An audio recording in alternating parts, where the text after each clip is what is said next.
Et bonjour, donc bienvenue à l'aérodrome de Montauban avec l'aéroclub Montalbanais qui vous accueille aujourd'hui. Donc je m'appelle Eric Le Pen, je suis instructeur bénévole sur l'aéroclub Montalbanais depuis 5 ans maintenant. Ça fait une quinzaine d'années que je vole en ULM et un grand passionné d'aéronautique. Donc on est sur l'aéroclub et la plateforme de Montauban.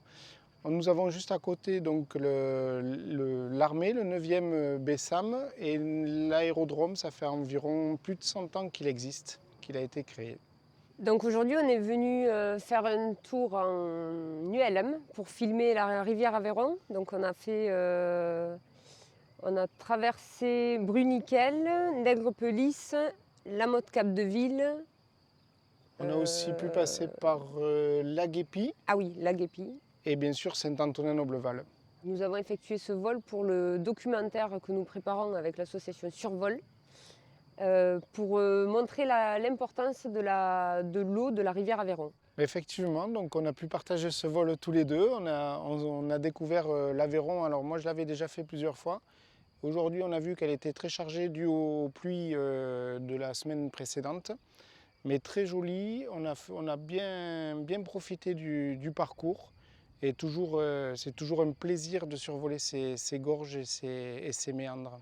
Donc on voit le changement climatique qui effectivement, on a des fois des rivières qui sont très vite sèches ou très vite pleines comme aujourd'hui ou avec les champs très humides.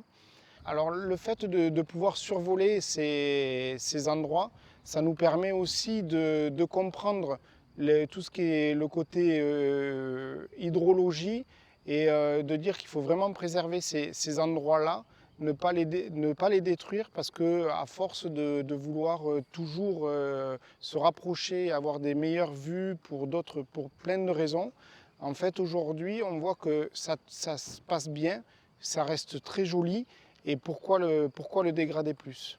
L'aérodrome n'est pas sollicité pour faire des images sur les phénomènes climatiques. Après, on est tout à fait habilité à le faire. On a d'autres opérations sur de la géométrie, mais on peut très bien être sollicité pour faire d'autres images et de la vidéo ou des photos vues du ciel par rapport à ces problèmes climatiques. Donc nous sommes montés en moyenne à 3000 pieds, ce qui correspond environ à 1000 mètres d'altitude. Le paysage était très très joli, très verdoyant pour la majorité du parcours. Quand on était sur le château de Bruniquel, on reconnaissait l'endroit. Pour déjà y avoir été, j'ai un petit peu reconnu l'endroit. Après, il y a des fois où ça peut être un peu difficile de se repérer quand on est en haut. Mais il était là pour me dire là où on était, quoi. Quand on est là-haut, on n'a pas trop le sentiment de vitesse. À un moment donné, j'ai regardé, on était à 160 et on avait l'impression d'être moins rapide. Alors, la différence qu'il y a entre un ULM et un avion, ça va être déjà la masse maximum au décollage. Sur des machines comme ça, on est à 525 kg, alors que les avions, on est au-delà des 600 kg. Au niveau vitesse, sur des petits avions, on est à peu près similaire.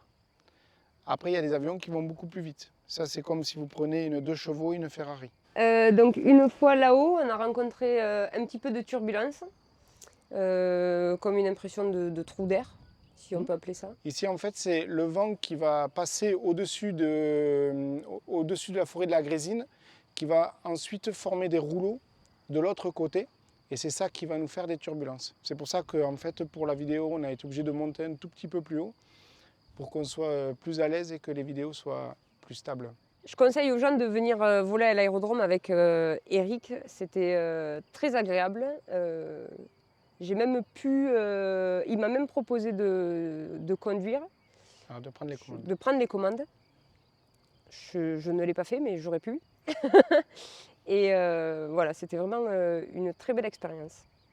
Pour voler, l'âge minimum, on va dire, ça va être 11 ans. Après, ça va être un problème de taille pour qu'on puisse être en sécurité dans la machine.